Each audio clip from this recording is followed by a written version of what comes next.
The dawn of a new era in energy power in Indiana. Details on a $4 billion nuclear investment coming to the state.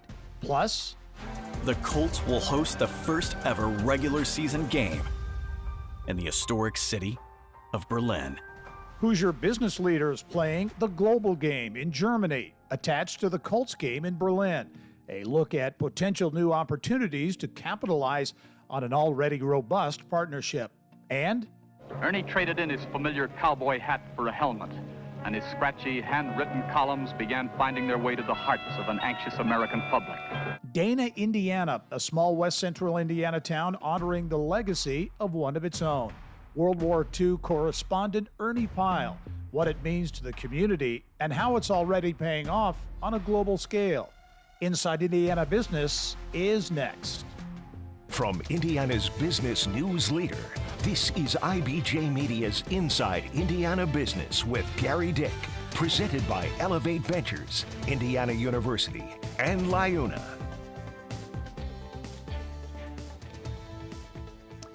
Hello and welcome to Inside Indiana Business. I'm Gerry Dick. In the race to build the next generation of clean energy, Indiana may have landed a major win. First American Nuclear Company, or FANCO, this week announcing plans to locate its corporate headquarters and large-scale manufacturing operations in Indiana, with the potential for a $4 billion investment that could bring as many as 5,000 jobs. This is really the time to embrace nuclear technology.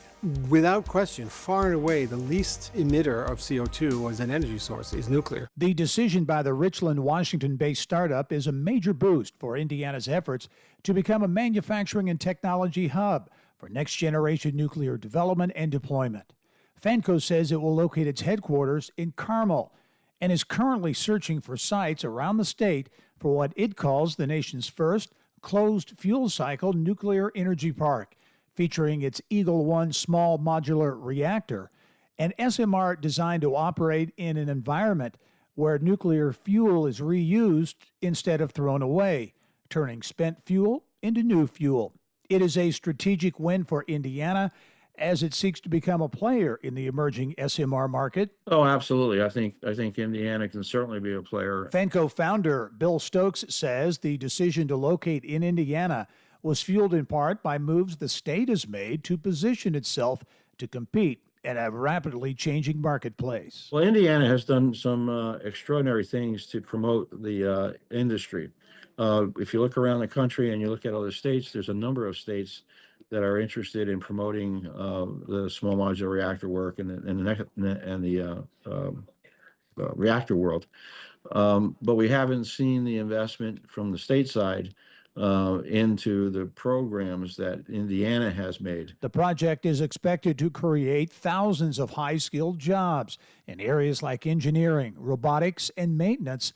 And Indiana Secretary of Energy Susie Jaworowski says it will also provide an opportunity for Indiana to flex its manufacturing muscle. Really, it creates the stake in the ground that Indiana is the place for advanced nuclear, because it's not just deploying nuclear energy, it's also establishing that Indiana is the home for manufacturing of new nuclear, modern nuclear. And so we have taken our manufacturing roots as a state and been able to apply all the great things that make us a wonderful manufacturing state and put them to work for building the nuclear industry on behalf of the United States. Major announcement we hinted at last week. Now, more background on FANCO's proposed nuclear energy park. The facility would eliminate about 97% of long-lasting nuclear waste. It will produce enough energy to power, get this, 1.5 million homes. FANCO looking at 5 potential sites in Indiana to build that park. Well, FANCO's announcement came at the same time as the Purdue Global Energy Summit this week, which produced several big energy-related developments for the state. One, a new collaboration between Purdue and BWX Technologies. Purdue and BWX signing an agreement to work together on next-generation nuclear manufacturing. BWX has a big presence in southwest Indiana, in Mount Vernon. That new partnership with Purdue will include a focus on small modular reactors, or SMRs, as well as micro reactors Purdue is also launching the nation's first online credential program in SMRs, focused on the design, operation, and manufacturing of the reactors. And the IBJ's Daniel Lee reports AES Indiana announced during the Purdue Summit the utility will study adding SMRs in its generating stations in Martinsville and Petersburg. Lots of news there this week. Well, still ahead for you, how Indiana businesses with German ties are looking to cash in on the Colts game this weekend in Berlin. More on the mission of Indiana businesses and their efforts to grab a share of the global game of business. That's when we come back. And check this, IBJ Media is celebrating leadership at the highest level at our premier business executive event, the inaugural CEO of the Year and C-Suite Awards on December 2nd at the Indiana Roof Ballroom. Hear from CEOs and other execs as we showcase the very best in business. You can RSVP and reserve your corporate table at ibj.com/events. The challenges are real. Type 2 diabetes rising faster among need help. Alzheimer's cases rising as population solutions.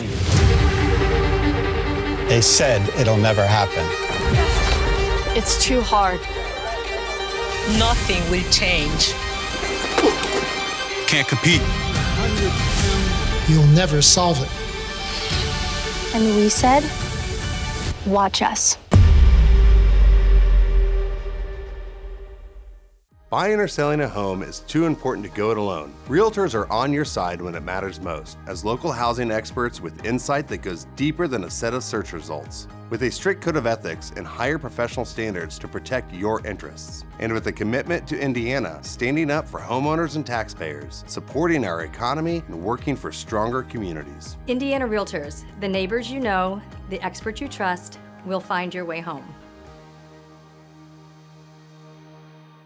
We Build Indiana. The Laborers International Union of North America are building roads and bridges to get Hoosiers where they're going today, and a new energy infrastructure that will keep Indiana competitive tomorrow.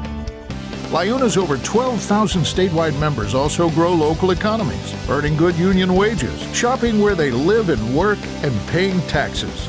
We Build Indiana for good jobs and stronger communities. The Laborers International Union of North America. We are LIUNA. In 1936, the Olympic Games came to Berlin. It was to be a well-orchestrated affair. They were indeed about to witness history in the making.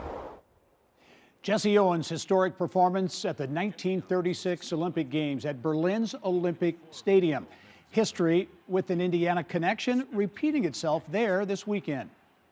The Indianapolis Colts, of course, taking on the Atlanta Falcons in the first ever NFL regular season game to be played in Berlin's Olympic Stadium.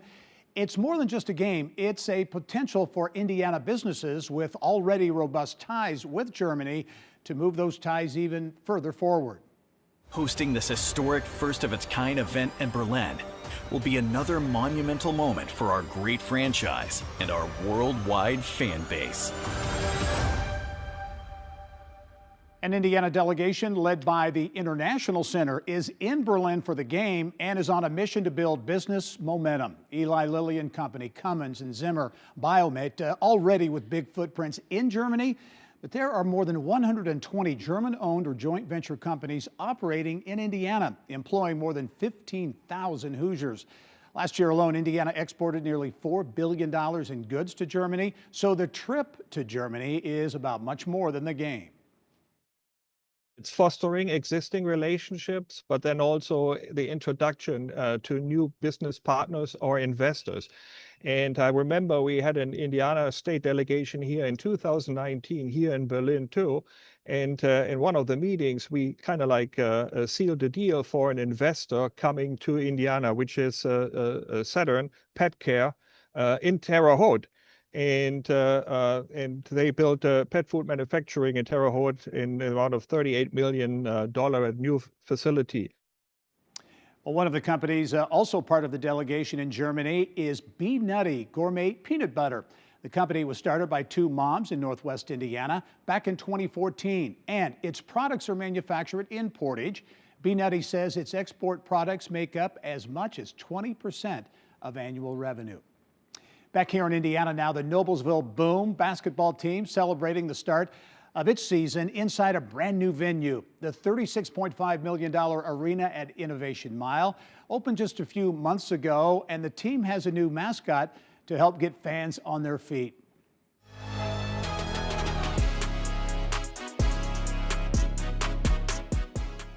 Meet Bobby the Bobcat, named in part to honor Bobby Slick Leonard, who also inspired the team's new name. Officials predict the overall economic impact of the boom to be really in the tens of millions of dollars, perhaps the billions of dollars over the next 30 years. The Pacers G League team, previously known as the Mad Ants, called Fort Wayne home.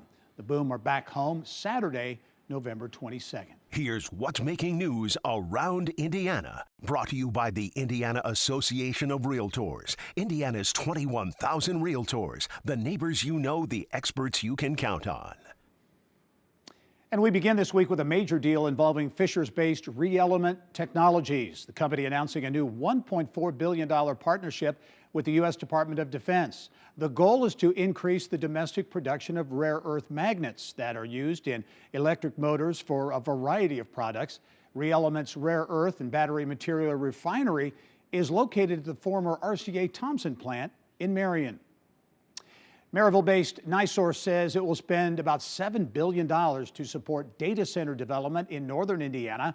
A NiSource subsidiary will build infrastructure for the centers in as of yet undetermined locations. Construction on the turbines and battery storage is expected to start next year and finish in 2032.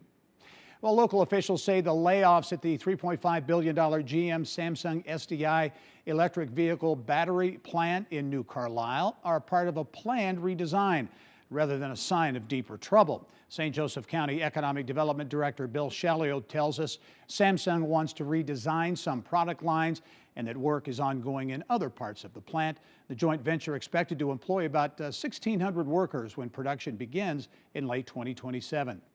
A Southwest Indiana post frame building company is heading north with an expansion project. Graber Post Building, Inc. just broke ground on a $12 million manufacturing and distribution warehouse in the DeKalb County town of Ashley. The facility is expected to open next year and employ about 15 people, but the company tells us there are plans already to add additional employees over time. A new steakhouse is open in downtown Indianapolis, but its opening is about more than meat and potatoes. Dean's Steak and Seafood is a tribute to entrepreneur Dean White, with family photos and artwork filling the walls of Dean's at the JW Marriott. It's the company's largest investment in a restaurant and will serve as the flagship location. 25 years ago, we opened the Marriott downtown Indianapolis, which helped lift the local economy and helped with the expansion of the convention center. And then 15 years ago, in the heart of the great financial crisis, when almost no one else was building, my grandpa took a risk to build what we're standing in today, which is the JW Marriott Indianapolis. At the time, the city was going for the Super Bowl. They needed a 1,000-room headquarter hotel. And we built the JW with the belief that the city and the events and the conferences would support it. And really, we want to continue. We believe that that raised the bar of hospitality, of making Indianapolis a world-class destination. And this is just a furtherment of that. This is us raising the bar again for the city. Tribute to a man who made such an impact on Northwest Indiana, Indianapolis, really the entire state of Indiana. Should note that some of the meats at the restaurant come from White's family ranch in Wyoming. Well, lots more business news ahead for you, including Eli Lilly and Company's major expansion, another one, this one in Europe. And Evansville-based Deaconess Health focusing on patients with diverse hairstyle needs, how a new program is making a huge impact on wellness. Today, you either innovate or evaporate. We are accelerating the pursuit of progress. From the foods we eat to the heights we soar, because this is Indiana, the innovation capital of the world. We rally visionaries across industries, invest in connections as much as capital, and fuel our founders from dorm room to boardroom. Fuel your innovation with Elevate Ventures.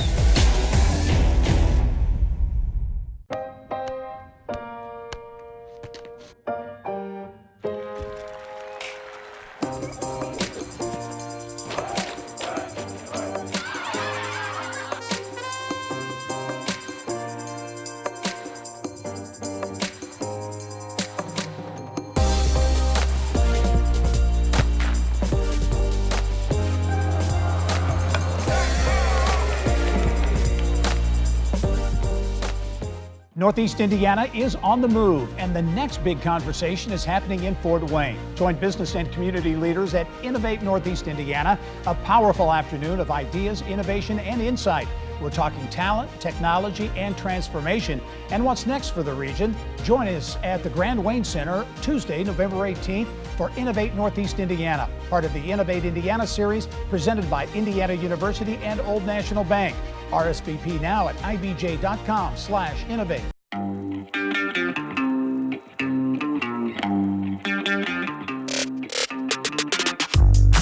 Hello and welcome to Inside Indiana Business. I'm Gerry Dick, coming to you this week from Northwest Indiana, Jeffersonville, Muncie, South Bend, in downtown Evansville, Terre Haute, Fort Wayne, Richmond, from one of the state's key entrepreneurial and innovation hubs, 16 Tech. Inside Indiana Business, Indiana's business news leader. Well, it's time now to get caught up on health news making headlines around Indiana. Lilly and Deaconess Health, part of our coverage this week. Business of Health reporter Kylie Valletta here with more. Kylie. Well, that's right, Gary. On the heels of announcing 3 new plants in the U.S., Eli Lilly and Company announced this week a new production site across the pond in Europe. The Indianapolis-based pharmaceutical giant says it will build a new $3 billion manufacturing facility in the Netherlands. Lilly says the new plant, set to make oral drugs, will increase its ability to deliver medicines to patients worldwide and meet demand in Europe. The Netherlands site will make a variety of drugs and be among those that will manufacture Lilly's first weight loss medication that will come in pill form instead of injection. Lilly expects to submit the oral weight loss drug to global regulatory agencies by the end of this year. Franciscan Health will soon be training medical staff in a new high-tech simulation room at its education center in Greenwood. The room has 3 projection walls, similar to a golf simulator, but on a much larger scale. The floor-to-ceiling projections can change the room to thousands of settings with the click of a button, such as an operating room, ER, or even a crash scene. The sounds can be added to make it even more realistic, and the walls are clickable to help with teaching.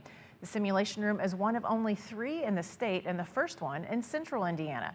While the room helps trainees in any medical role, leaders say it's especially useful for paramedics and EMTs to immerse them in realistic emergency scenes. It is super valuable for me to be able to say, okay, now you're in a bar, okay, you're in a bar, and to make it look like it's loud and it's dark and there's flashing lights, because that's the kind of environment they're going to operate in. I can't take these people to a bar and drop them in to do that, but I can put them in that environment. I can assault their senses, if you will, and prepare them for those things. Well, oh, it wasn't easy to hear that blood pressure because of all that stuff that was around. And the upgrade at the Education Center also includes an indoor ambulance rig that replicates the patient area of an ambulance, and it's outfitted with cameras to record and review video. Now to southern Indiana, where Evansville-based Deaconess Health System is helping patients feel their best from head to toe during long hospital stays. Nurses who are not of color are now learning how to care for ethnic hair, which requires certain hair care products, special combs, and bonnets to keep hair from drying out. Neglected hair of all types can lead to hair loss or infection risk through contamination from the hair. The Deaconess Hair Care Equity Task Force teamed up with local Black cosmetologist Destiny Gunn, who created a line of hair care products for all hair types, which the health system is now using. We are able to provide shampoo, conditioner, a leave-in moisturizer. We have wide tooth combs, we have brushes. We also have hair bonnets and wave caps for gentlemen. One of the things about this product is there's no charge to the patient. It's just another product that we use to provide patient care on a daily basis. Deaconess says hair equity is an important part of the overall patient experience. Cool story. Back to the simulation room. It looked like it's kind of like virtual reality, but without the goggles. That's exactly right. And the trainer we talked to, you know, going from a classroom to real life, it can be a real shock to the senses. And so they even include things like scents to really help immerse the students. They have soot and char scents for if they're treating a burn patient. They have a bystander who's panicking and yelling while you're trying to treat the mannequin. So it really is a great training ground for them. Great stories as always. Thanks, Kylie. Yep. Time now for our Eye on Education, brought to you by PNC Bank. Well, the University of Southern Indiana is starting a major renovation project on the campus's very first building. The Wright administration building was built in 1969. USI spending around $34 million to add a second story to the building, as well as a glass facade and upgrades to spaces for classes and events. It's expected to open in 2027. The Ball Brothers Foundation is investing $5 million into healthcare workforce training programs throughout East Central Indiana. The money will help launch a new healthcare credentials program and also provide hands-on experiences for high school and college students. The IU School of Medicine in Muncie plans to use its $75,000 to expand physician training. And the University of Notre Dame and Under Armour extending their partnership well beyond athletics. This is a cool story. Under a new 10-year agreement, Notre Dame faculty, staff, and students will work with Under Armour researchers looking into areas like material science and human performance. The new agreement will further strengthen internal ties between Notre Dame research and Notre Dame athletics. Earlier this year, the two units awarded 3 research teams the first ever human performance and wellness research grants, which provide funding to support human health related research projects.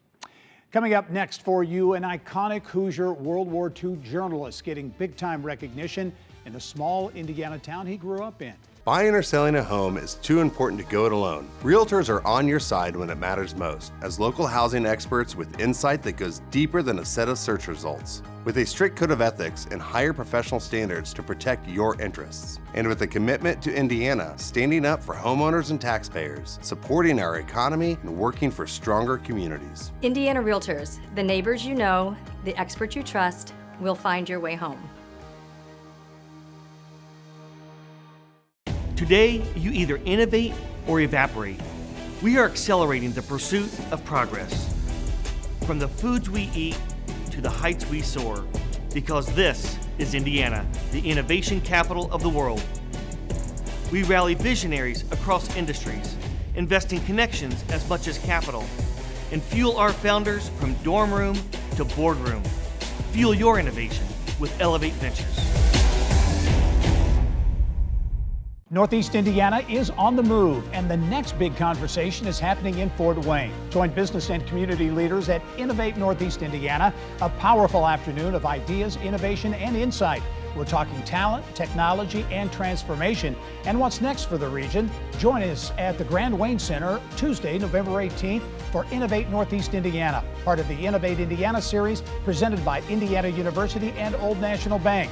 RSVP now at ibj.com/innovate.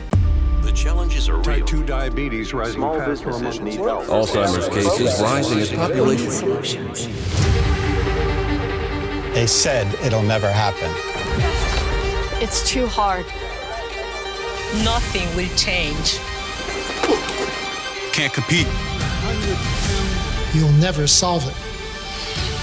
And we said, watch us.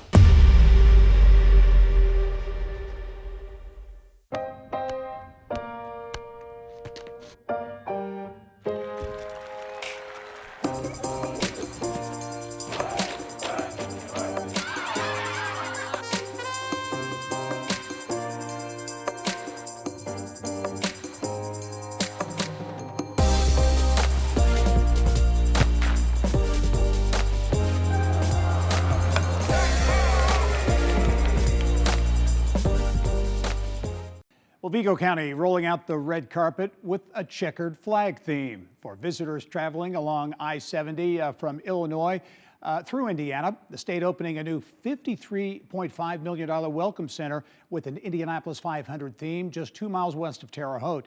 The Clear Creek Welcome Center features designs and exhibits highlighting Indiana's rich racing history, and more Hoosier history being showcased just 40 miles north of there in Vermillion County.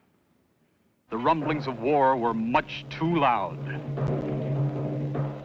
Ernie traded in his familiar cowboy hat for a helmet, and his scratchy, handwritten columns began finding their way to the hearts of an anxious American public.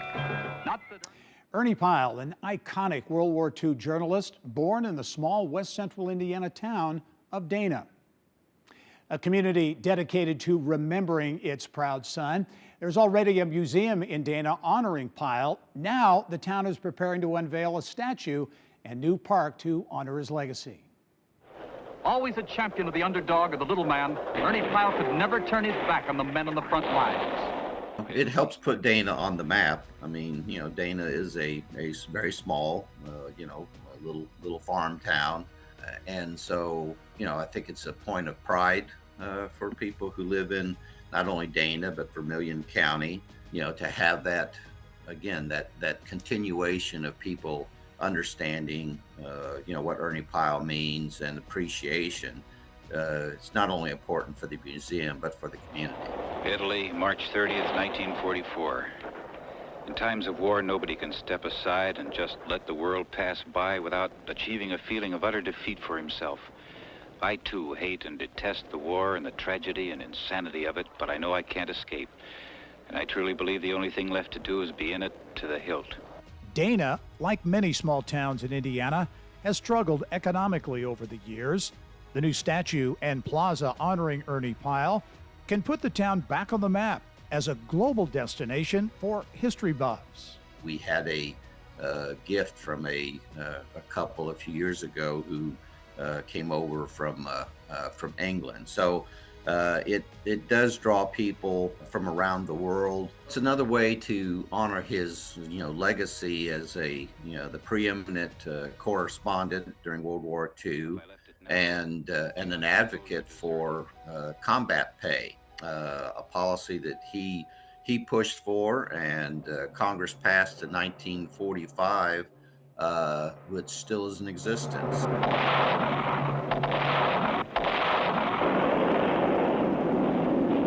The unveiling of the Ernie Pyle statue in Dana is set appropriately for Veterans Day, Tuesday, November 11. A Hoosier War hero's legacy being preserved for eternity in his hometown. And these were the men he wrote about, from the choking dust of Africa, the bitterly cold hills of Italy, the treacherous hedgerows of France, and the deadly beaches of the Pacific came an avalanche of words. Words that told the simple story of the American foot soldier, the dog face, how he lived and how he died. Ernie died after being shot while reporting in Japan in 1945. Again, the official unveiling of his statue in Dana set for Veterans Day. I know a lot of hard work, Steve Key and many other people there to make this happen. And this new park and statue will certainly have some economic impact, but also be very much a point of pride for a proud community. Well, that's all the time we have for this week. We leave you this week with our veterans in our thoughts. A time to give thanks to all who serve and have sacrificed. Have a great week.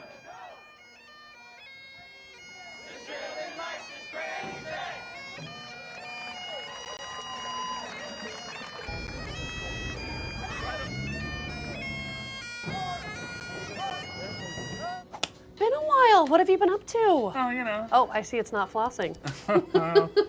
I just added some secret weapons to my toolkit. Huh? They help me drill down further, digging deeper than I ever could before. Into my business and personal finances with Lake City Bank Digital. Oh, yeah, totally. Now let's take care of that tooth. Add sharper tools for your money with Lake City Bank Digital. You are all set, Brian. I'm Devin.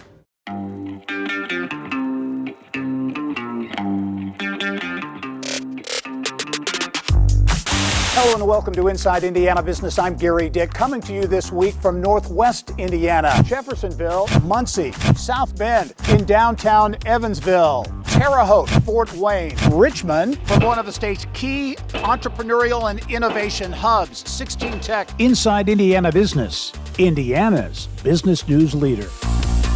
We are bringing the power of this to this with a new IBJ Media app. For the first time ever, you'll be able to get the Indiana Lawyer, Inside Indiana Business, and the Indianapolis Business Journal all in one place wherever you go. All across the state of Indiana, IBJ Media provides the news you need to know, and we're doing it now directly to your phone. To be a part of this, you can find it on your favorite app store. Just search IBJ Media.